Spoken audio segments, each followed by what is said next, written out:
You say there are 100 million people displaced around the world and likely billions more eager to come here if possible.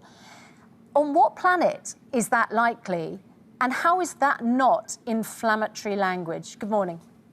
Good morning. Thank you very much for the invitation to join you this morning. There are potentially 100 million people around the world who are currently displaced. That's an estimate provided for by the UN. That's people who are being displaced because of conflict, persecution, environmental factors, people who are on the move. Many of them are heading to the United Kingdom. We saw over 45,000 people come here on small boats alone last year. This is an unsustainable level of a problem that we've got, and it's now necessary for us to take steps to stop it. There are 100 million displaced people worldwide. That is true. Only a quarter of them have left their own country. So even the 100 million figure doesn't hold up, let alone the billions that you have flagged in the Daily Mail this morning. I think we can look at, we can argue about the numbers of the millions of people around the world who would like to come in the United Kingdom. It's not an argument. Only 26 million have even left their own country. And 45,000 were in boats coming over to the UK. Yes, so yes, what we're dealing with here is tens of thousands, isn't it? What we're dealing with is an unsustainably high number on any count of people coming here illegally, not just in the last year, but actually over the last few years. Since 2018, 85,000 people came here on small boats. If you're suggesting to me that that's an appropriate and acceptable level, then I would respectfully disagree with you. I am not disputing that it's an ethical issue, whether you think it's acceptable or not. If they have got all of these issues, they've not dealt with any of these issues. We've heard racism. We've heard that he doesn't feel like he belongs. We've heard that there's almost abusive relationship between him and William. All of these issues, why would you then want to come? I would look at them and say, well, was this all a money-making scheme and for attention? I thought you wanted privacy, and we know this is a monumental moment for King Charles, and it won't be about him. It's going to be about them. No, actually, it's far more about them if they're not there. Let's just remember, they said they would honour the King.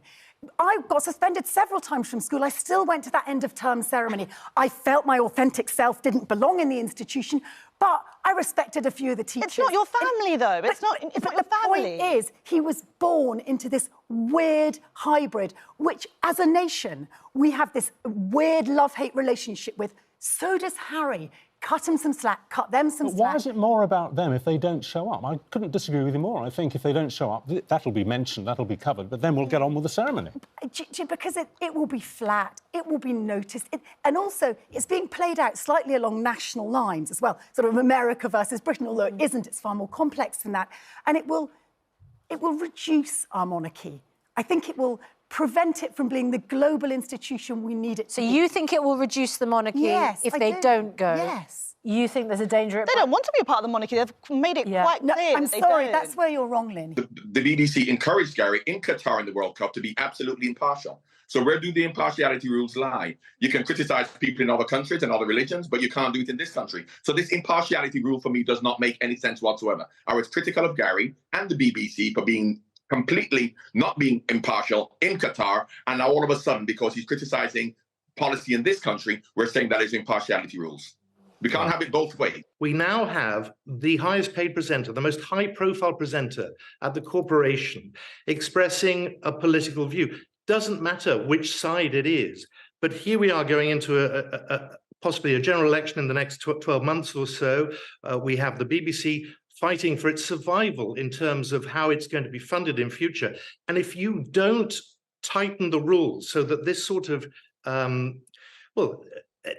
the ability for someone like Gary to just say what he wants, doesn't matter where, but it's going to be picked up because he is the highest profile BBC presenter. He is the BBC's Gary Lineker. It is not Gary Lineker's BBC. And I think people are getting a bit confused. The fact you've got 7.8 million viewers on Twitter is not comparable to having perhaps the most important job in the corporation in terms of profile. And with that comes huge privilege. There also comes huge responsibility. And I'm afraid, I think, that he's abusing that responsibility when he goes public on Twitter. Doesn't matter where he says it, he knows as a BBC presenter he's being watched. That if a police officer shows you their warrant, their card, their ID, and says, I'm a police officer and I need you to do this, that anybody needs to have 100% faith in the fact that that's going to be something they should do. And of course, this report was commissioned in the wake of the rape and murder of Sarah Everard by a serving police officer who showed his card and said, you need to do this. That is devastating, not just for the public, but for your officers as well. The idea that they might show their ID and someone would see it, whether that's a law-abiding member of the public who needs to act in a certain way, or someone who's up to no good and just went, I'm not going to trust you because you're a Met police officer. How do you deal with that? You're absolutely right to call that out, Suzanne. It's that sort of issue which is shaking people's trust. What I have to do is to go back to square one and relentlessly re-vet every officer in the organisation. The first stage of that process we're going to finish by the end of this month, where we're looking at all of our officers' details, all of our staff's details against all the national police databases to look for any signs of risk that have been previously missed, as they were in those cases. We're also reviewing 1,000 past allegations to make sure we got our judgments right on whether those officers should be in the organisation. So I'm relentlessly working through to spot any chance whatsoever that we've got other individuals who are prompt in the organisation. So you were fooled in 2019. Did you make a mistake? Do you know, when Boris Johnson came back from the renegotiation, the headlines in the newspapers were exactly the same as the ones that you're quoting to me this morning. I stood up and said there are major problems with this, and I cited Northern Ireland and what would happen. Sure. But nobody was in the mood to listen because we wanted to move on. So just to be clear, because, you know, I was wondering if you were about to retire. You're clearly not. In 2019, you and the Reform Party, of which you're still a senior figure, didn't stand candidates against Boris Johnson's Conservatives because you trusted him. You now feel that you've been duped by Boris Johnson. Rishi Sunak, you say, is not being straight. Are you going to be setting out at the next general election to get people to vote for your party, not the Conservative Party? Is your goal to deny Rishi Sunak a Conservative majority? Well, you're quite right. In 2019, we gave Boris Johnson a free pass because I think we were all suffering with Brexhaustion. Let's just get this over the line. Let's leave. And that's why I did what I did. Some mornings I wake up and regret it, but I think on balance it was the right thing to do. So a free pass in the next election for Sunak? Oh, look, I think the Conservative Party have let us down in the most appalling way. I think the Labour government will take us back closer to EU rules. And look, I'll be honest with you. You know, I wanted, for over a quarter of a century, us to be an independent, free country. I thought we had the ability to govern our own nation properly. Feel so personally devastated by going through, following the rules, being on the front line as your family was, and losing your father to COVID-19. Nothing's going to bring your father back. Nothing is going to get the moments back that you couldn't have. But did anything yesterday make you feel answered? Did your frustration ease? What were your thoughts? I think for me personally, this will only come to an end when we get the right conclusion from the Select Committee, which is that Boris Johnson should no longer be able to participate in politics in the UK, that he has made his position untenable in that domain. I mean, I think this is a classic example of when you tell one lie, you have to keep lying to keep covering up the original one.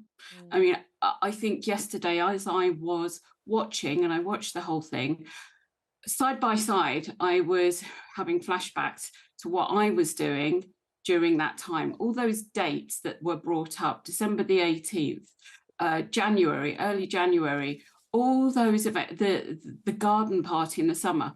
I have recollections of what I was doing at that time. And that was working with dedicated frontline healthcare workers trying to save people's lives. And when we had the garden party, we didn't have a vaccine at that point. We were so vulnerable with what we were doing. I recall having to break bad news to the loved ones of patients who were dying. I never heard him say a bad thing about anyone, and if he did, it was like, oh, no, can't take her. Other people love her, but it's not for me. You know, but he just had Who did you say that about? Way of talking. No, can't tell. But I had never heard anyone say a bad thing about Paul, ever. He brought energy into the room. He was very magical, and he was an entertainer. I mean, he had parties, he'd get up and start telling stories, and half an hour later, it was all unscripted. I mean, I just watched when he was on with Parky, Michael Parkinson. Oh, it's amazing. And, I mean, it was literally... And his stream of consciousness is just... I mean, he and Billy Connolly, that kind of thing, where the mind just spins and works. Yeah. And, you know, or Robin Williams. He was genuinely... But we met on the big bed. We first met in bed, and the last show... Was this on the Big Breakfast? The Big Breakfast. Yes. And they brought me on as the last guest to surprise him, because everybody knew he loved Torah King and everything about the Avengers. So he said, 7 minutes left, I don't know what to do, what's happening? And they played the Avengers music, and I ran in and crashed through this huge glass window. Yeah. And because they'd put the sugar glass in, jumped on the bed, and Paul and I'd never met, and that's how it started. Have we got that, Jack? Have you...